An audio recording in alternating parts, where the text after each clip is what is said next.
पवित्र श्रीमद् भागवत गीता, पवित्र चारों वेद, पवित्र कुरान शरीफ, पवित्र बाइबल, पवित्र गुरु ग्रंथ साहिब, पवित्र कबीर साहिब की वाणी में छुपे हुए गूढ़ रहस्य अर्थात तत्व को जानने के लिए कृपया अवश्य सुनिए जगत गुरु तत्वदर्शी संत रामपाल जी महाराज के मंगल प्रवचन। सत साहिब दर्शकों, सच्चे संत और सच्ची भक्ति की महिमा अपरंपार है। एक सच्चे गुरु के मार्गदर्शन में जीवन की हर चुनौती को पार किया जा सकता है।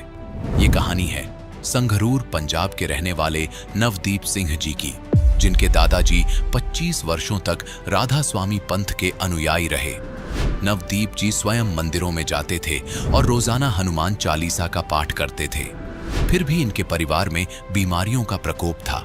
ऐसे ही कई और मुसीबतें इनके जीवन में चिंता का विषय बनी हुई थीं। लेकिन जैसे ही नवदीप जी ने संत रामपाल जी महाराज से नाम दीक्षा ली, इनके जीवन में चमत्कारिक और सकारात्मक परिवर्तन आने शुरू हो गए।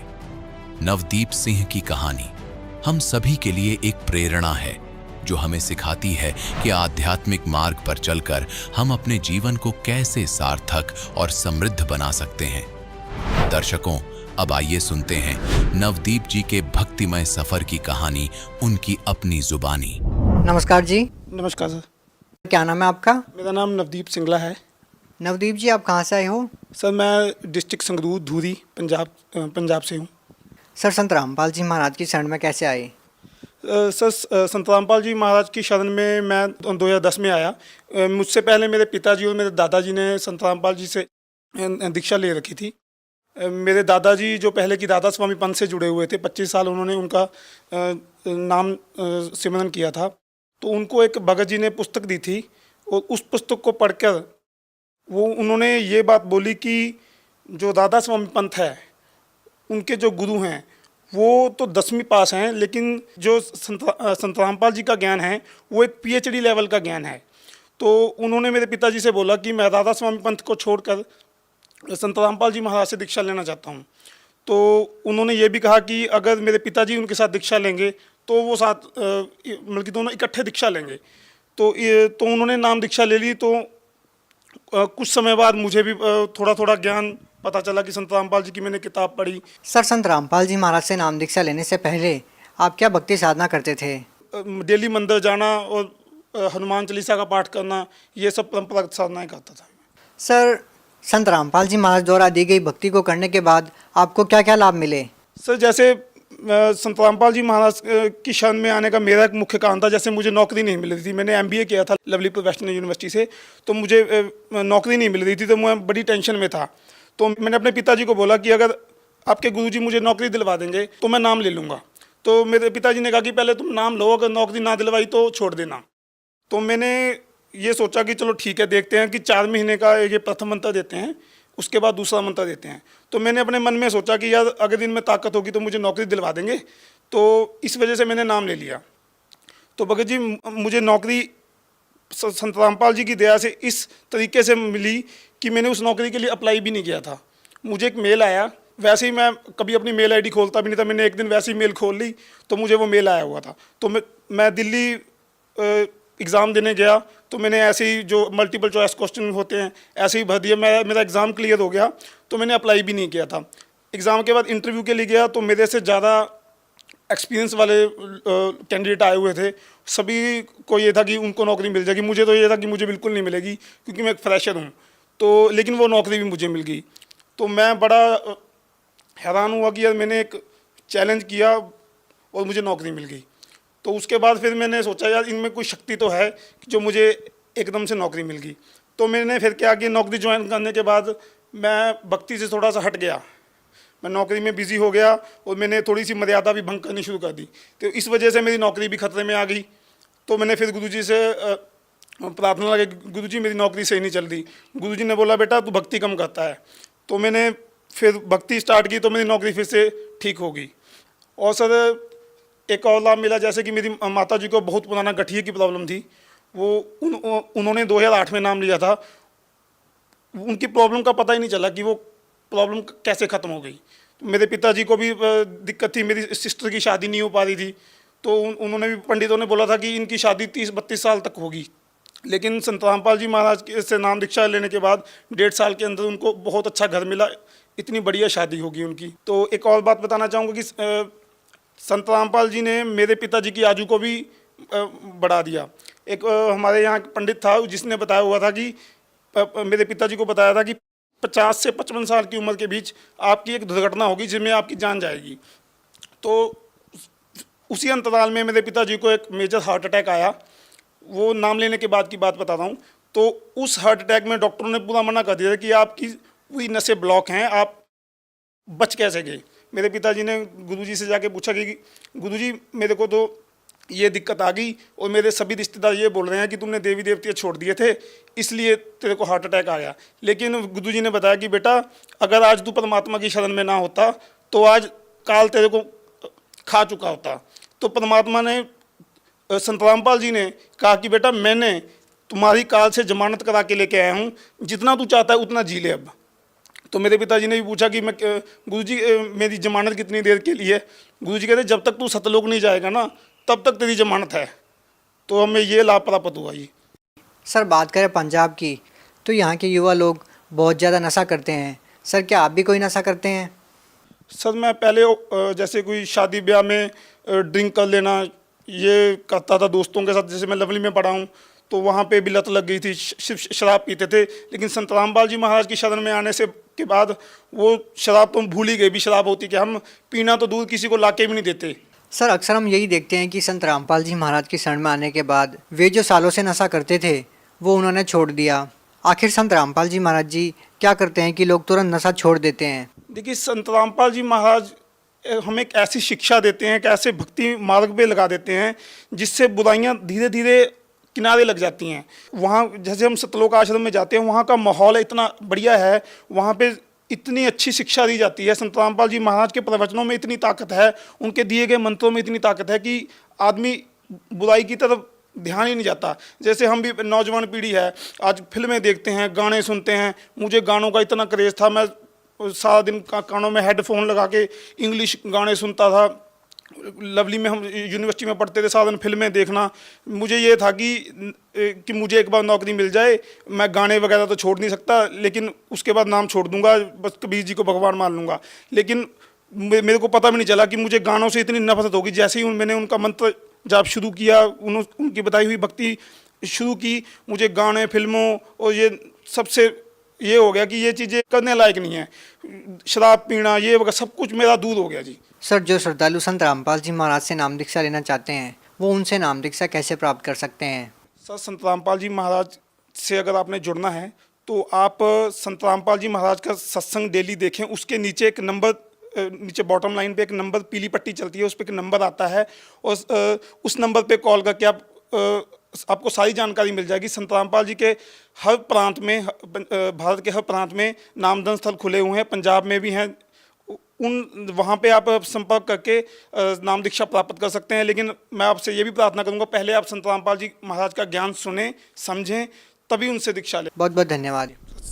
दर्शकों, अभी आपने सुने संत रामपाल जी महाराज से दीक्षा प्राप्त करके सुखी हुए भक्त के अनुभव। अब देखिए जगत गुरु तत्वदर्शी संत रामपाल जी महाराज के मंगल प्रवचन। ये केवल 3 लोकों पर, पृथ्वी लोक, स्वर्गलोक और पाताल लोक, इन 3 लोकों पर केवल एक विभाग के प्रभु हैं, स्वामी हैं। विष्णु जी सतोगुण विभाग के, यानी श्री कृष्ण कहो, विष्णु कहो, और ब्रह्मा जी रजोगुण विभाग के मंत्री समझो, साहब समझो, मालिक समझो, खुदा समझो। और श्री शंकर जी जो है ये तमोगुण विभाग के स्वामी समझो, प्रभु समझो। ये केवल इतने ही मालिक हैं। तो गीता ज्ञान दाता जो भी आप समझते थे उसी को सोचकर चलिए, वही मानकर चलिए। वो कह रहा है कि मेरे तो जन्म मृत्यु होते हैं और वो कोई और परमात्मा है जिसकी शरण में जाने से 18वें अध्याय के 62वें श्लोक में कहा है, अर्जुन तू सर्वभाव से उस परमेश्वर की शरण में जा, उसकी कृपा से तू परम शांति को और सनातन परम धाम को प्राप्त होगा। तो यहां हमने अब समझना है कि वो परमात्मा कौन है। जिसके विषय में गीता ज्ञानदाता भी प्रमाणित करा कि उसी की शरण में जाओ, उससे आपको वो स्थान मिलेगा जहां जाने के बाद फिर लौटकर कभी संसार में नहीं आओगे, वो शाश्वत स्थान है। तो अब हम जो प्रसंग चला है कि ये आत्मा परमात्मा को युगों से खोज रही है, और हम पिछले इतिहास देखते हैं अपने ऋषि महर्षियों के, उन्होंने हजारों हजारों वर्ष तपस्याएं की, साधनाएं की, अनुष्ठान किए कि भगवान मिले, कल्याण हो।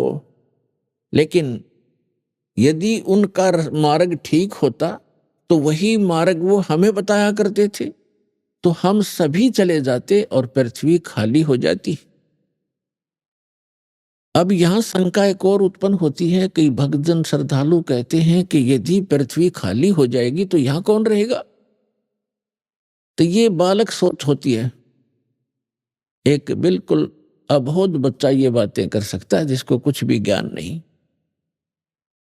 अब ये कोई सुख का स्थान थोड़ा ही है, हर चीज का अभाव यहां पर, और सारा जीवन हम अपने इस पेट पोषण पर ही लगा देते और बीच में ही मृत्यु हो जाती है। इतना गंदा स्थान यहाँ रहने की इच्छा हमारी क्यों बन रही है? क्योंकि हमें उस अन्य सुख में लोक का ज्ञान नहीं, और वहां जाने का कोई समाधान नहीं। अब जैसे चंद्रमा खाली पड़ा है, ऊपर के ग्रह ये सभी खाली पड़े हैं, तो एक पत्थर ये भी पड़ा रहेगा। हमने कौन सा ठेका ले रखा है यहीं पर गर्मी और सर्दी और भूख प्यास इन कैंसर से पीड़ित होकर मरने और जीने की? यह तो हमारी मजबूरी है। जब हम ऐसे स्थान पर चले जाएंगे जहां हमें शरीर इतना बड़ा अच्छा मिलेगा जिसमें कोई रोग नहीं, निरामे मिलेगा। निरामे, आमे माने रोग होता है, निरामे माने निरोग शरीर मिलेगा। और ऐसा ही वहां दुनिया होगी आपकी, ऐसे आपका परिवार होगा जो कभी मृत्यु को प्राप्त नहीं होगा। और वहां एक ऐसा शिष्टाचार होगा, यहाँ तो कद बहु सास ने गड़न लाग रही है या सास बहु के सर हो रही है, रोज कोई ना कोई पंगा जी ने बना रहता है जीव के। हम ढीठ होकर जी रहे हैं, कोई विकल्प दिखाई नहीं दे रहा। तो हम ऐसे स्थान पर चले जाएंगे जहां कोई दुख नहीं, कोई वृद्धावस्था नहीं। अब कौन वृद्ध होना चाहता है, कौन रोगी होना चाहता है, और सभी हो रहे हैं। कौन मरना चाहता है, और सभी मर रहे हैं। तो ऐसे गंदे लोक में और फिर कोई ये कहे कि ये खाली हो जाएगा, ये तो जितना शीघ्र खाली हो उतना अच्छा। ये रहने का स्थान है, कहीं फ्लड आ रही है, मर गए दुनिया, कहीं पर भूकंप आ गया है, कहीं पर वैसे सूखाग्रस्त कोई रोग से मर रहा है, कोई किसी तरह करा रहा है। तो ये तो एक बूचड़ खाना है ये पृथ्वी लोक, और ये स्वर्ग लोक यहाँ के, ये कोई स्थान ठीक नहीं है। तो परमात्मा की खोज में हम युगों से लगे हुए हैं, और यदि उन ऋषि महर्षियों का मार्ग सही होता तो हम चले जाते वहां पर, हम इस संसार में नहीं रहते। इसका कारण यही रहा कि हमारे सदग्रंथों का भी ज्ञान हमारे धर्मगुरुओं को नहीं था। वर्तमान के अंदर तो बिल्कुल ही बिजली गिर गई है, और विशेषकर इस हिंदू धर्म में तो कमाल कर दिया। जितना भक्ति का इस अध्यात्म मार्ग में जो घोटाला देखा है इस हिंदू धर्म के अंदर, और अन्य धर्मों में नहीं देखने को मिलता। अन्य धर्मों के धर्मी जैसा कोई कुरान शरीफ का मानने वाला है, कम से कम कुरान शरीफ को आधार तो मान रहा है, और उसके अनुसार जैसा भी उनकी परंपरा वो एक ही तरह की भक्ति करे। इसी प्रकार ईसाई धर्म में देख ले, सिख धर्म में देख लो, और हिंदू धर्म में देख ले, जितने गुरु उतनी ही पूजा, जितने जो ज्ञान है उतने ही देवता। कोई कुछ पूज रहा है, कोई कुछ पूज रहा है, कोई कुछ बता रहा है, कोई कुछ बता रहा है, कोई आधार नहीं। जबकि हमारे सदग्रंथ हैं, उनको तो देखे हम झांक के। तो हमारे धर्म गुरुओं को हमारे धर्म ग्रंथों का भी ज्ञान नहीं था। इस कारण से हमारे उन अनमोल रत्न, जो अनमोल खजाना हमारा हमारे घर में छुपा पड़ा था, ये हमारे धर्मगुरु उसको हमारे सामने रख नहीं सके, जिस कारण से हम गरीब से गरीब होते चले गए। हम आध्यात्मिक गरीब हो गए, निर्धन हो गए। कबीर साहब कहते हैं, कबीर सब जग निर्धना, और धनवंता ना कोई, धनवंता सो जानिए जिस पर राम नाम धन होए। तो हमारे पास राम नाम धन नहीं रहा, जिस कारण से हम भिखारी बन गए। तो पुण्यात्मा, अब हमने फिर राम नाम के धन को पुनः संग्रहित करना है शास्त्र अनुकूल साधना करके। अब आज का जो समागम प्रारंभ हुआ है, इसका उपलक्ष्य है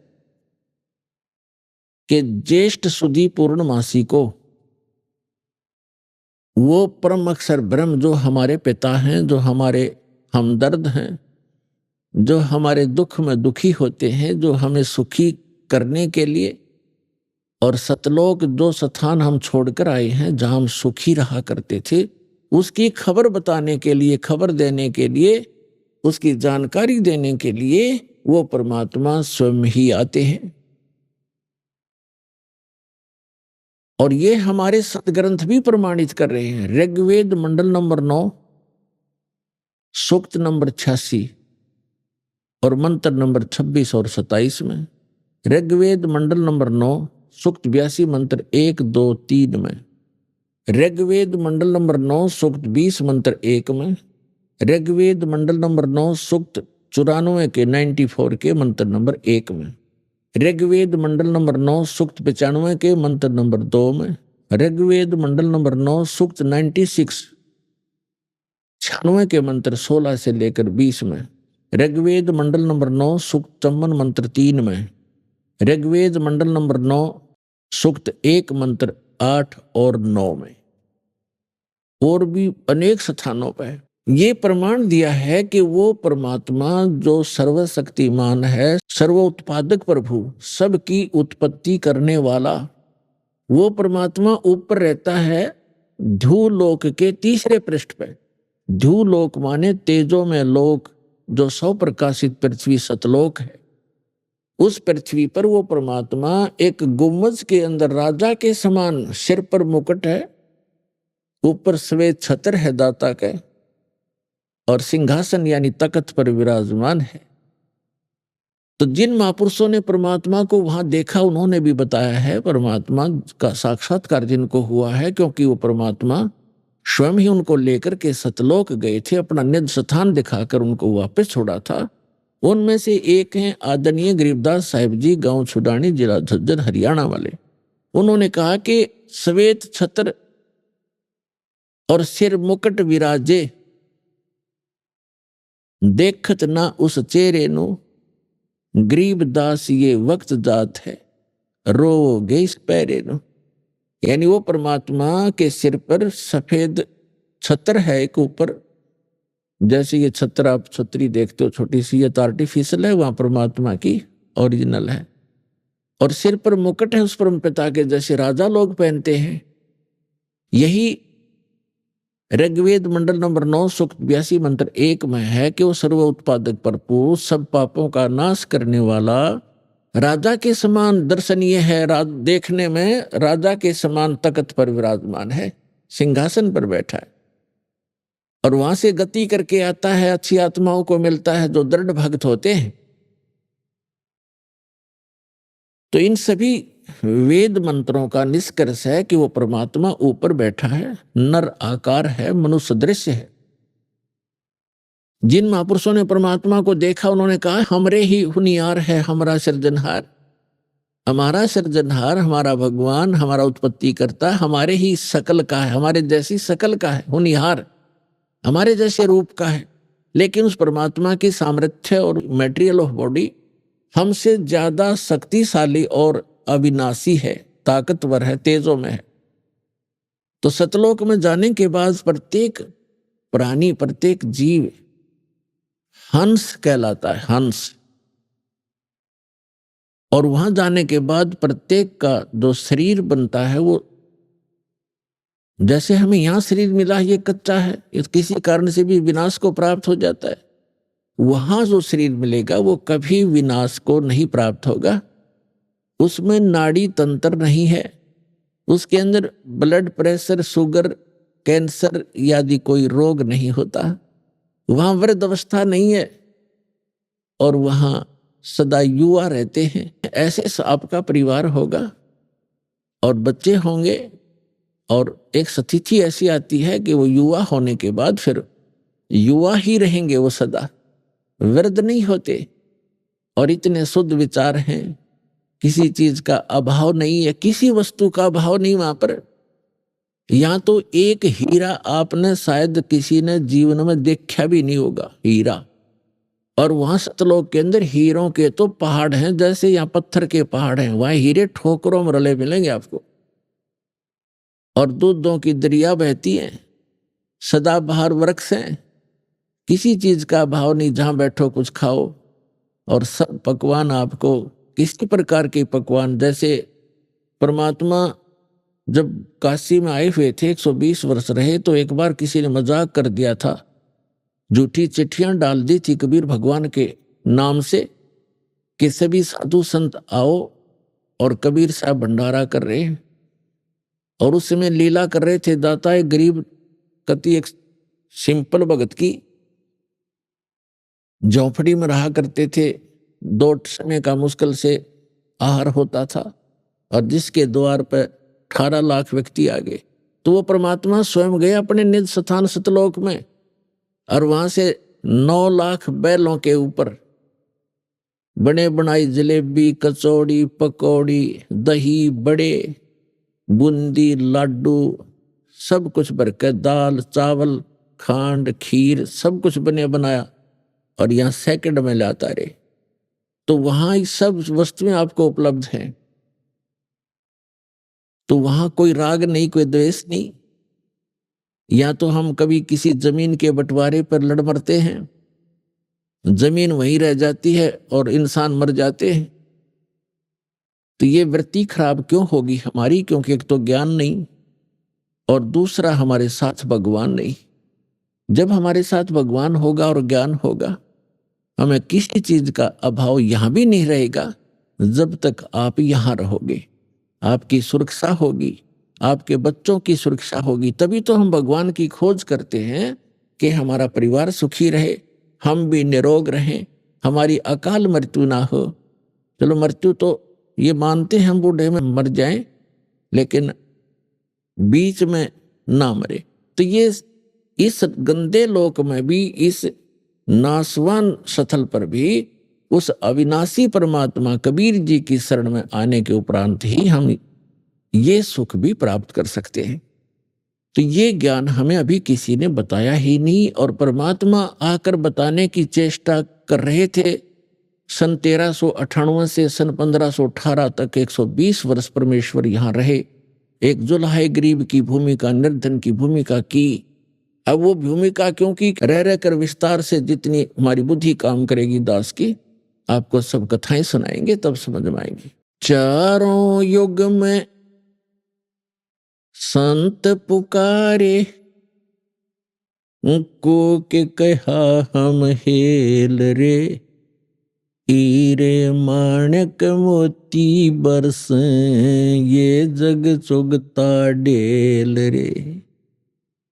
कि वो परमात्मा हमारे पिता, हम बालकों की गलती को अक्षमा करके जो हमने सतलोक में करी थी, क्योंकि सृष्टि रचना के माध्यम से आपको ये जानकारी होती है कि आप जी कैसे यहाँ फंसे थे इस गंदे लोक में, क्यों इतना कष्ट उठा रहे हैं। ये सजा है आपको, ये दंड है आपको यहाँ मिला हुआ है।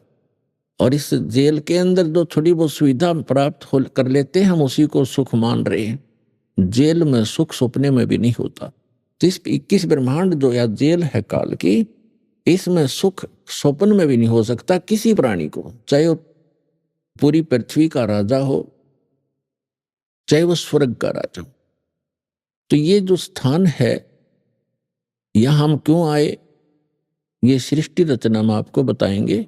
तो उस गलती को अक्षमा करके परमात्मा हमें बालक जान के अब यहां आते हैं, हमें अपना निज स्थान बताने, अपने पाने की यानी सतलोक जाने की विधि बताने के लिए वो स्वयं ही आते हैं। जैसे उस परमात्मा के विषय में आप जी ने अभी प्रमाण सुना कि चारों वेदों में उसमें स्पष्ट है कि वो परमात्मा ऊपर रहता है। वहां राजा के समान ओवरऑल कंट्रोलर के रूप में सिंहासन पर विराजमान है और उस परमात्मा की शक्ति, पावर ऑफ गॉड, उस परमात्मा की शक्ति सर्वव्यापक है। वो परमात्मा एक देशीय है, एक स्थान पर रहता है। जैसे सूर्य एक देशीय है और उसकी जो शक्ति है वो निराकार रूप में प्रत्येक को प्रभावित कर रही है। उष्णता उसकी शक्ति है। आप छाया में बैठे होते हो तो भी उसकी उष्णता आपको महसूस हो रही होती है। इसी प्रकार परमात्मा की जो शक्ति है प्रत्येक कण कण में विद्यमान है। परमात्मा एक स्थान पर है, नर आकार है और वहां से गति करके यहाँ आता है। वो उद्देश्य क्या रखता आने का, पर वेदों में भी आपको बहुत बार प्रमाणित किया है और आगे भी बताएंगे कि वो परमात्मा यथार्थ भक्ति मार्ग बताने के लिए ही यहाँ आता है। हमें यदि किसी वस्तु की आवश्यकता है तो मोक्ष मार्ग है वो। मोक्ष माने यहाँ इस बंधन से छूट जावा जो कर्म बंधन से हम बंधे हुए हैं, और कर्मों के बंधन से छुड़वाने वाले को बंदी छोड़ कहते हैं। और कर्म के बंधन को केवल वो बंदी छोड़ परमेश्वर सत्य पुरुष कबीर साहब ही छुड़वा सकते हैं। मासा घटे न तिल बधे विदना लिखे जो लेख, सच्चा सतगुरु मेट कर ऊपर मारे मेघ। अब जब परमात्मा यहां आते हैं हम उस परमात्मा को पहचानते नहीं। क्यों नहीं पहचानते? क्योंकि हमने डेफिनेशन ऑफ गॉड व रॉन्ग सुन रखी होती है। परमात्मा की जो परिभाषा है वो हमने गलत सुन रखी होती है, जिस कारण से हम परमात्मा का कुछ और ही दृष्टिकोण से विवेचन करते रहते हैं और वही धारणा हमारे हृदय में समाई रहती है। इसलिए वो परमात्मा यहाँ परमात्मा कम और एक मानव की तरह अधिक लीला करता है ताकि वो हम उसके निकट रहकर कुछ उनके ज्ञान को फॉलो कर सके। तो इसलिए वो परमात्मा स्वयं आकर के यहाँ पर ज्ञान देते हैं। वो परमात्मा ऊपर रहते हैं, वहां से गति करके आते हैं, अच्छी आत्माओं को मिलते हैं और उनको फिर अपने सतलोक ले जाकर अपना गवाह बनाकर छोड़ जाते हैं। अब उन गवाहों ने, उन जो साक्षी बने परमात्मा के, जिनको भगवान मिले, उन्होंने और साथ में हमारे पवित्र सदग्रंथों ने, दोनों ने रिल मिलकर ये सिद्ध कर दिया कि परमात्मा कैसा है, कहाँ रहता है, उसका नाम क्या है, उसके पाने की विधि क्या है, वो मेथड कौन सा है जिससे हम परमात्मा प्राप्त कर सकते हैं।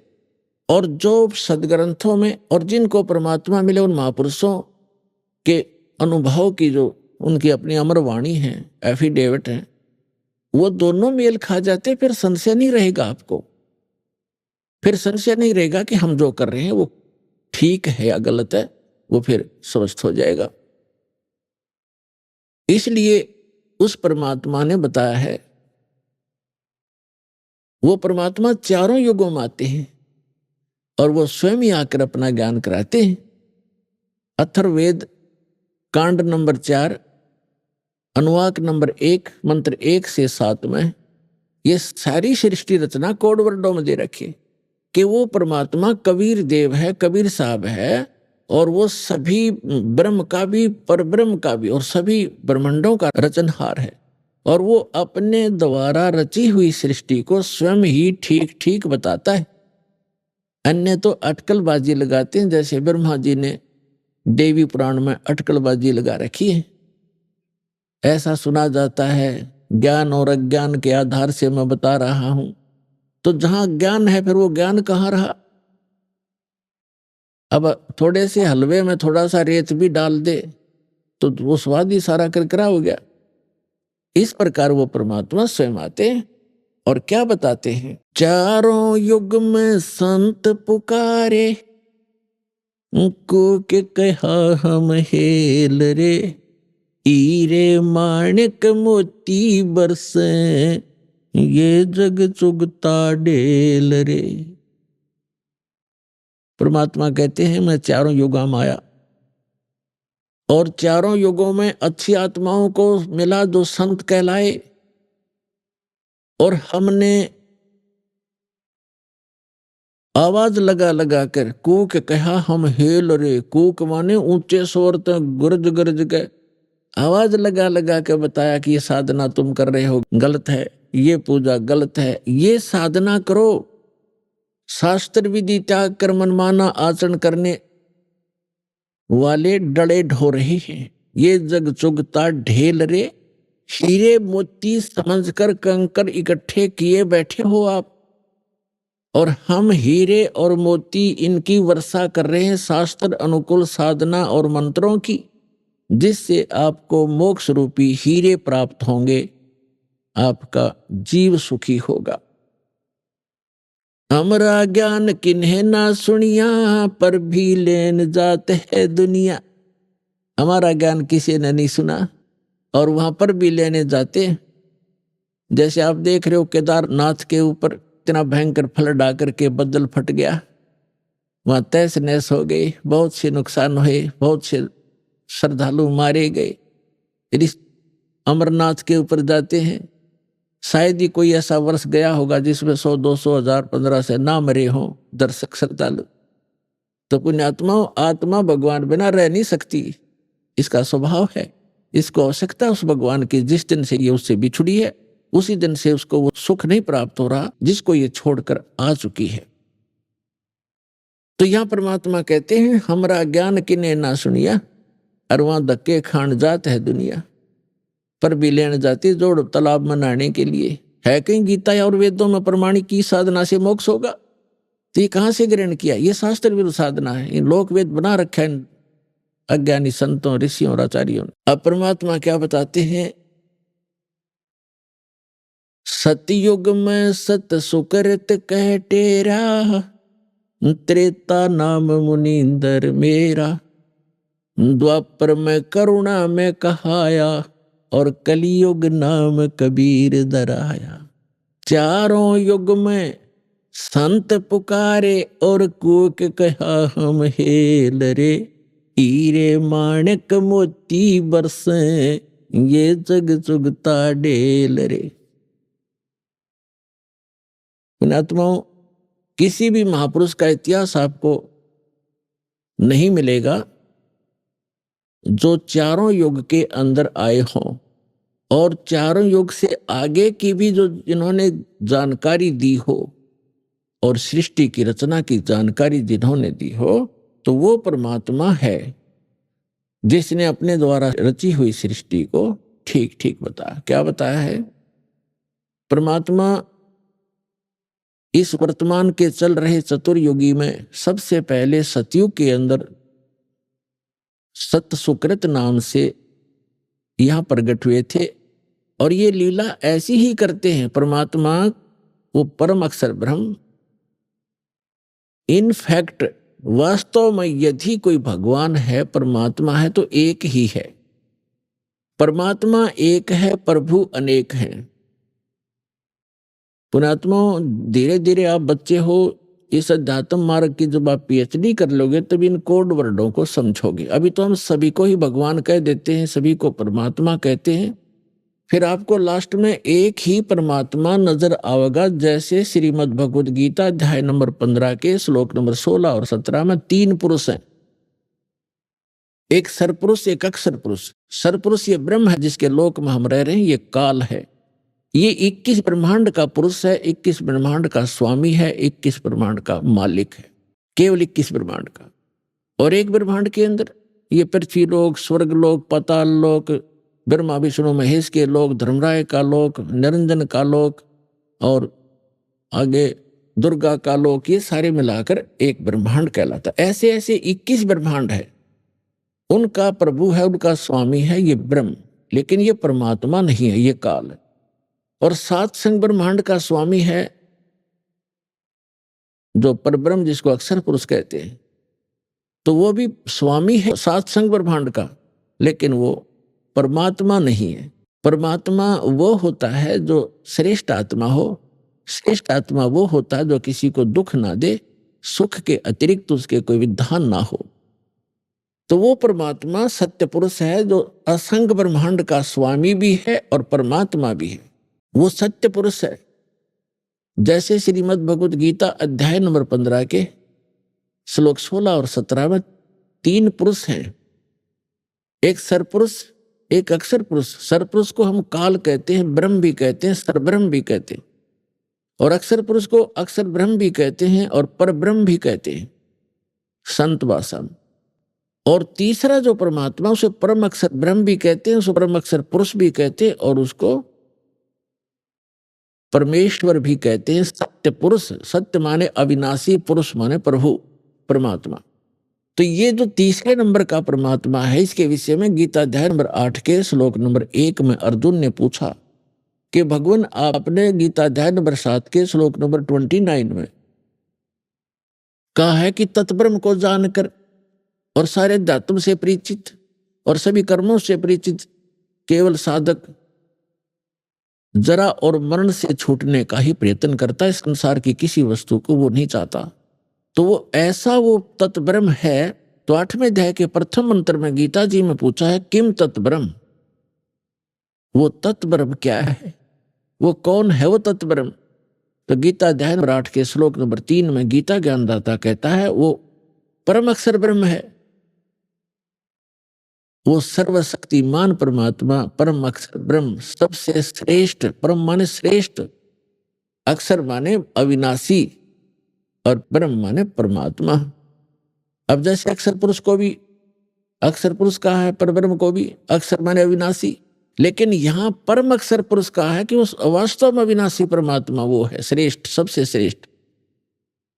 अब जैसे एक मिट्टी से बना हो, एक स्टील से बना हो, तो उस मिट्टी वाले की तुलना में वो स्टील वाला स्थायी ज्यादा है, लेकिन उसका नाश होगा एक दिन, उसको जंग लगेगा। और वास्तव में सोना जो है उसको जंग नहीं लगता, तीसरा मटेरियल वो समझो। तो ऐसे वो परमात्मा परम अक्षर ब्रह्म है। तो गीता अध्याय नंबर 15 के श्लोक नंबर 16 और 17 का ये निष्कर्ष है कि इस पृथ्वी वाले लोक में, नाशवान लोकों में 2 प्रभु प्रसिद्ध है, एक सरपुरुष एक अक्षर पुरुष। और इनके अंतर्गत जितने प्राणी हैं वो भी नाशवान है। जीवात्मा तो किसी की भी नहीं मरती, हो तो पशु पक्षियों की भी नहीं मरती, वो तो अलग विषय है। फिर 15वें अध्याय के 17वें श्लोक में कहा कि उत्तम पुरुष है तू अन्य। उत्तम पुरुष माने श्रेष्ठ भगवान पुरुषोत्तम, वो तो इन दोनों से अन्य है, सरपुरुष और अक्षर पुरुष से। और परमात्मा इति उदारते, जिसको परमात्मा कहा जाता है, परमात्मा श्रेष्ठ, श्रेष्ठ आत्मा जो कभी दुख ना दे किसी को। और यह लोक तरमावेश विवर्ती अवेश्वर है, जो तीनों लोकों में प्रवेश करके सबका धारण पोषण करता, वो है अविनाशी परमात्मा। तो ये परमात्मा परमेश्वर, ये जो तीसरे नंबर का भगवान है, ये सबका जनक है और ये है वास्तव में परमात्मा। बाकी स्वामी है, प्रभु है। तो यहां थोड़ा सा आपको धीरे धीरे सारा ज्ञान कराएंगे। तो क्या बताया है कि चारों युग में ये परमात्मा आते हैं और ये लीला करते हैं। जैसे ऋग्वेद मंडल नंबर 9 और सूक्त नंबर 1 मंत्र 8 में कहा है कि वो सब पापों का नाश करने वाला परमात्मा 3 सतिथि से हम सबका धारण पोषण करता है। वो 3 सतिथि कैसी है? एक सतिथि में परमात्मा सतलोक में रहता है, तेजो में शरीर है उस परमेश्वर का, मनुष्य दृश्य है, वो सिंहासन पर विराजमान है, एक बहुत बड़ा गुम्बद है, स्तूप है बहुत बड़ा,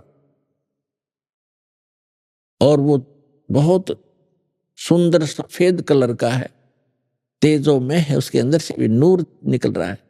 उसके बीच में सिंहासन पर परमात्मा विराजमान है, एक राजा के समान बैठे हैं, उनके सिर पे मुकुट है और ऊपर छत्र है और उनके ऊपर चंवर अपने आप भी होता है जब इच्छा होती है, और बाकी वो रखा भी रहता है।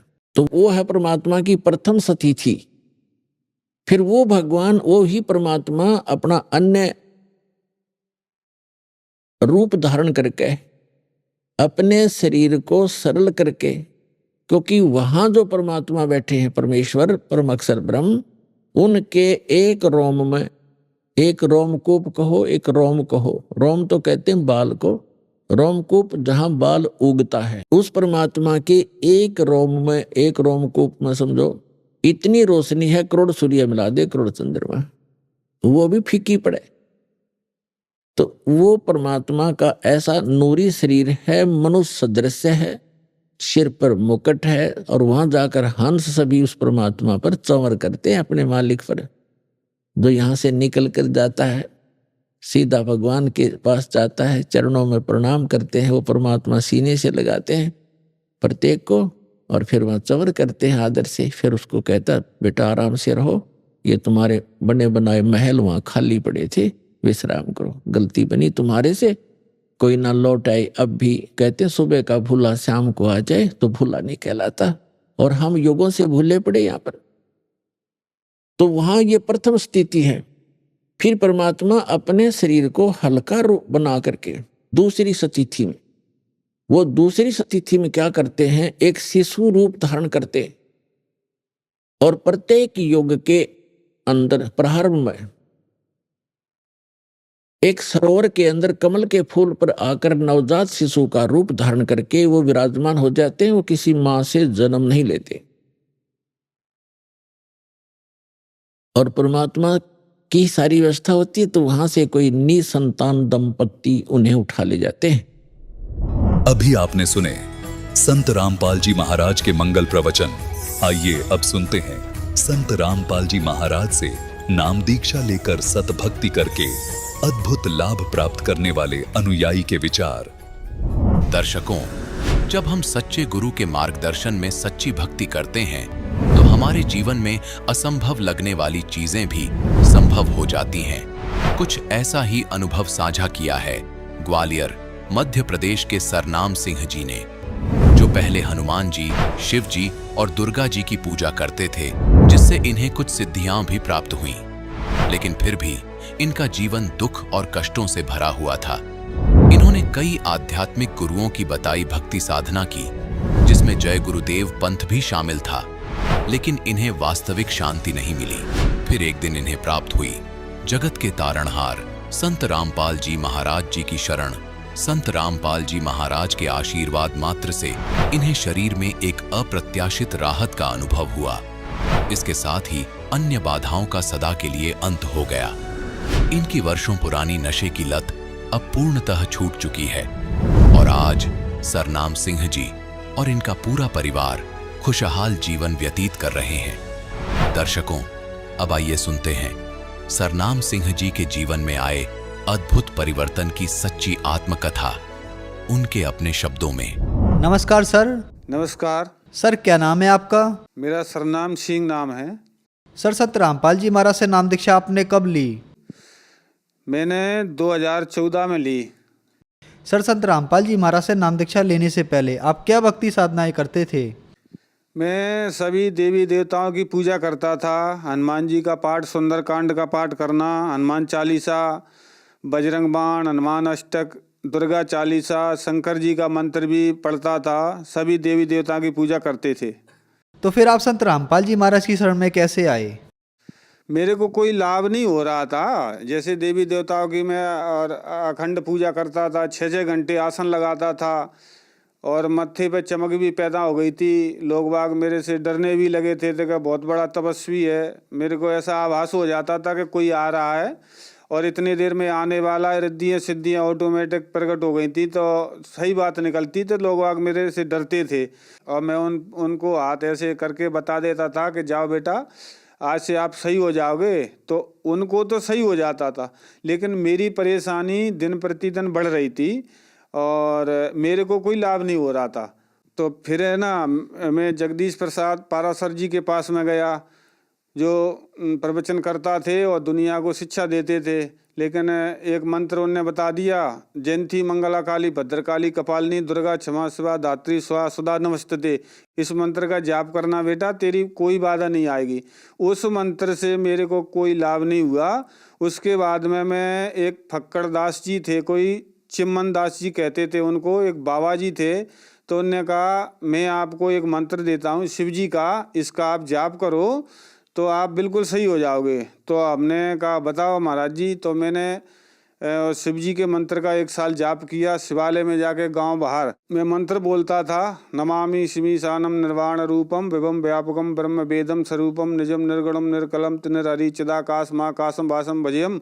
काफ़ी बड़ा मंत्र था। तो मैं पूरा मंत्र का जाप करता था, जल चढ़ाता था, दूध चढ़ाता था और सुगंधित अगरबत्ती लगाता था कि पूरा शिवालय महक जाए। लेकिन उससे कोई लाभ नहीं। और जहाँ जो मधुमक्खी थी वो मेरे को काटने दौड़ती थी, और तो वो कहते थे कि वो तेरे कर्म कर जाए, वो पट जान दे, उसके बाद में सही हो जाएगा। फिर मैंने हताश होकर उन गुरुओं को भी छोड़ दिया। फिर मैं बाबा जय गुरुदेव के पास गया मथुरा। किसी ने बताया कि आप यहाँ आइए। फिर जय गुरुदेव के पास में 5-6 साल मैंने उनकी भक्ति करी। वो माला कराते थे, नाम दीक्षा दे देते मंच से, तो मैं उनकी भक्ति करने लग गया। उनकी भक्ति करते करते भी मेरे को कोई लाभ नहीं हो रहा था।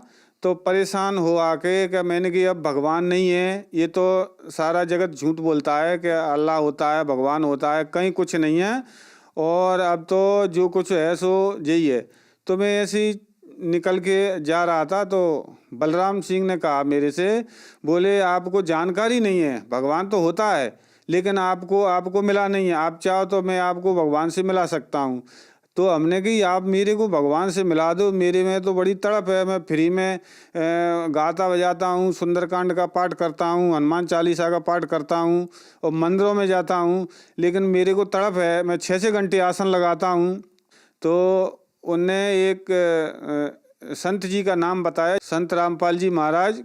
बोले उनकी शरण में जाने को कहा। तो मैंने कही क्यों, मैं क्यों नहीं जा सकता। तो उनने कहा कि आपकी औकात नहीं है, क्योंकि मैं बहुत गांजा पीता था, नशेली था और ज़्यादा नशा करता था, गम्मत ढोलक बजाना, गाना, सारी रात बैठे रहना ऐसे ही। तो हमने कि इनको छोड़ने से क्या आप मेरे को भगवान से मिला सकते हैं। बोले दुनिया तो हाथ कटाएगा। तो बलराम दास जी ने कहा मैं शीश कटा दूंगा अगर आपको भगवान नहीं मिले तो मैंने कि चलो मैं चलता हूँ आपके साथ में और मेरे को दिखाओ भगवान कैसे हैं। तो उन्होंने कि चलना। तो मेरे को ले गए सतलोक आश्रम में। तो सतलोक आश्रम में गया और जाते ही मैंने संत रामपाल जी महाराज से नाम दीक्षा ली।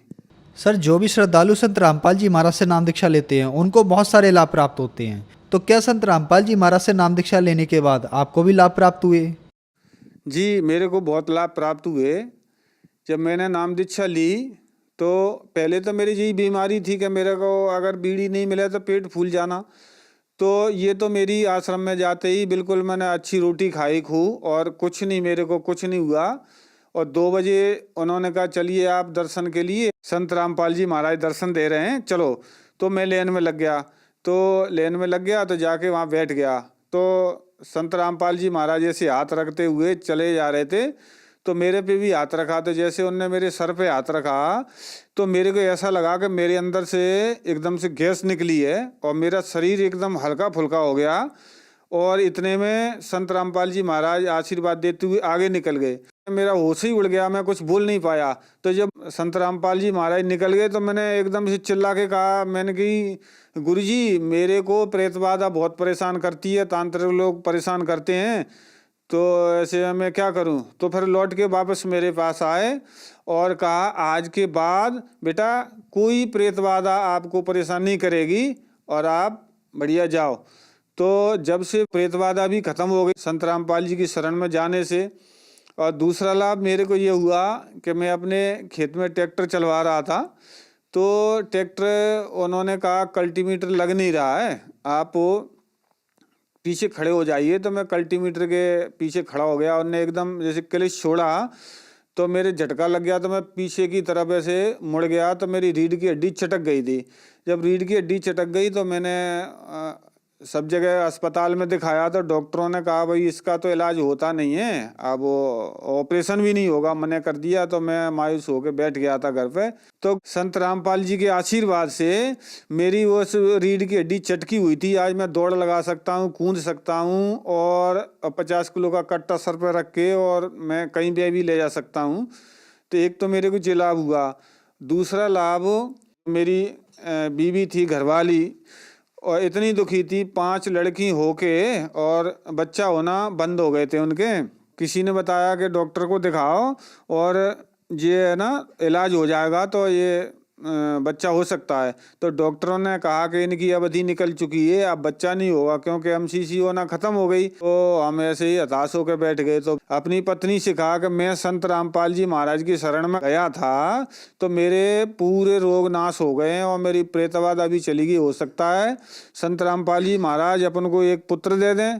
तो मेरी पत्नी ने कहा तो चलो मेरे को भी ले चलो वहाँ। तो 2014 में मैं अपनी पत्नी को लेके और मैं गया।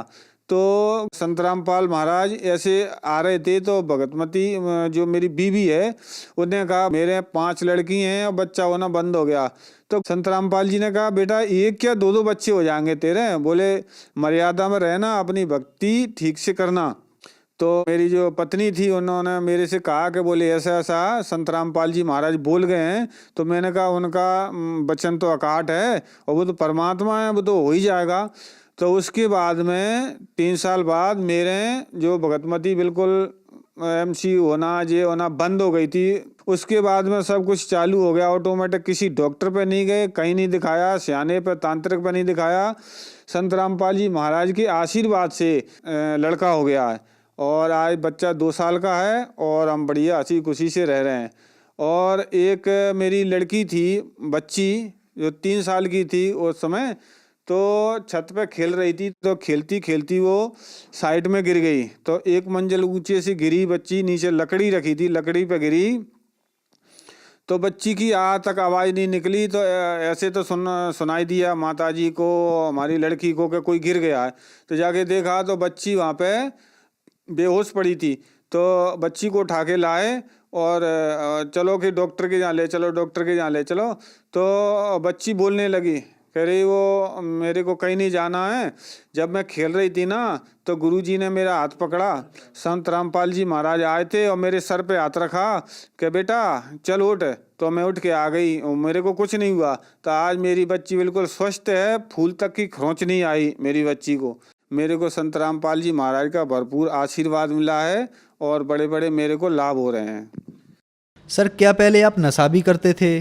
जी हाँ, जब मैं पहले अन्य देवी देवताओं की साधना करता था तो पहले मैं चिलम लगाता था। और जब बोलते थे वे जो पिछले हमारे गुरुजी थे वो बोलते थे पठान को चिलम लगती है, तो मैं कोबरा बोलते हैं, कोबरा गांजा होता है, तो कोबरा लेके आता था। वो जो और केमिकल से बनाया जाता है उसको कैप्सूल से, तो कोबरा लेके आता था, कहीं देसी गांजा लेके आता था। फिर मैं चिलम चढ़ाता था, मैं पीता था और वो कहते थे मंत्र बोल पठान तेरा सब कुछ भला करेगा। तो मैं मुसलमानी भाषा में भी मंत्र सीख लिए थे 1-2 बार।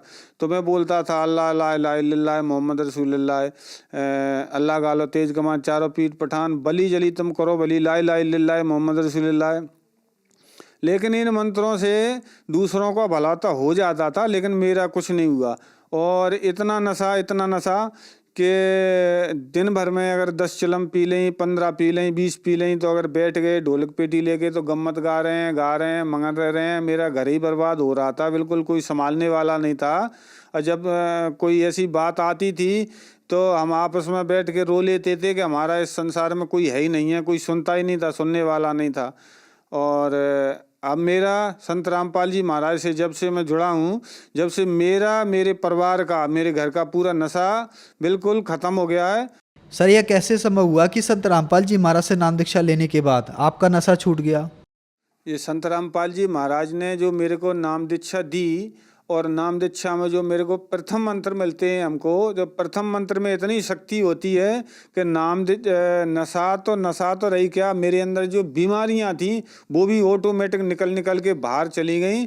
और वो इतना सुपर पावर उनका मंत्र है। और जब संत रामपाल जी महाराज के मंत्रों का हम जाप करते हैं तो ऑटोमेटिक शरीर में जो भी विकार होते हैं वो ऑटोमेटिक निकल जाते हैं।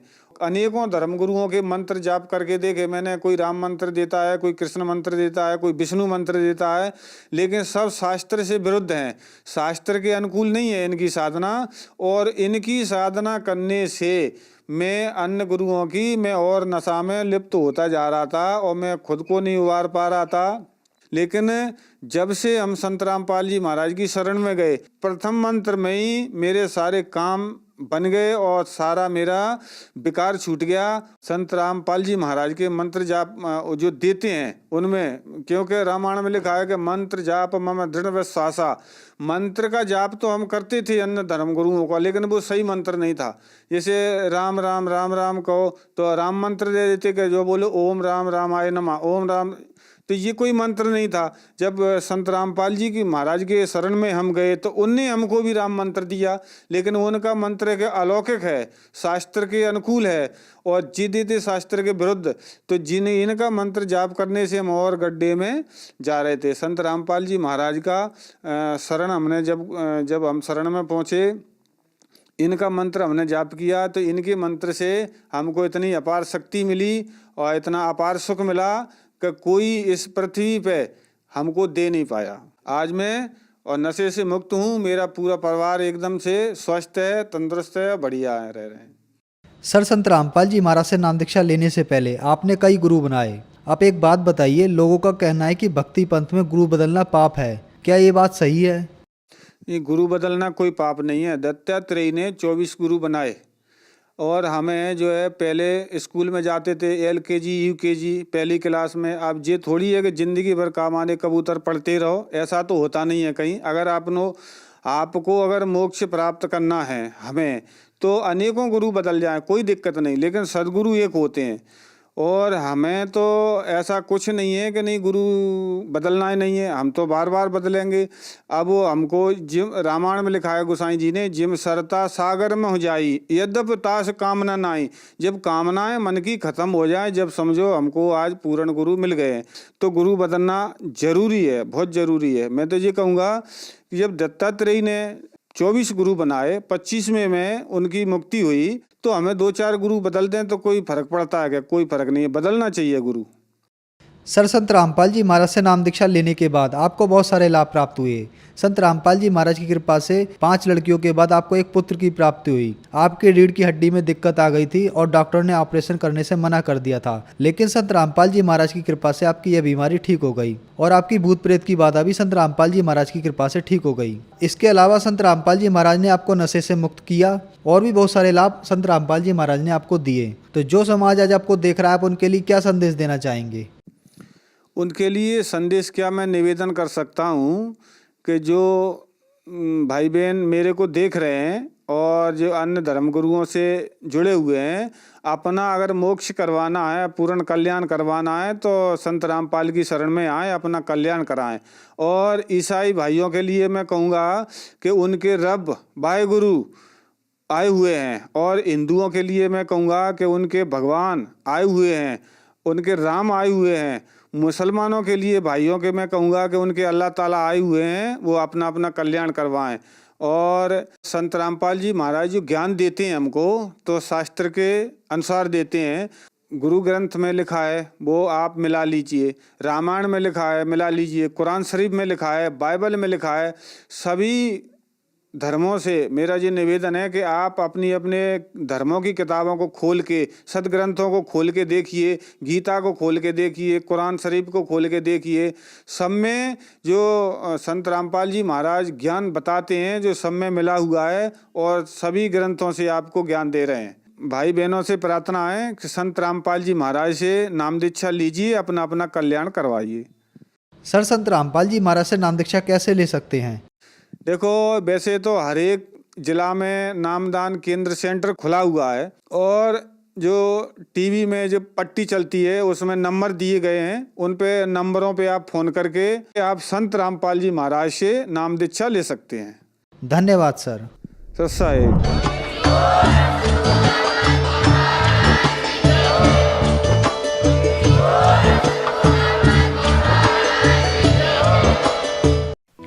आप सुन रहे थे जगत गुरु तत्वदर्शी संत रामपाल जी महाराज के मंगल प्रवचन। अधिक जानकारी के लिए संपर्क करें।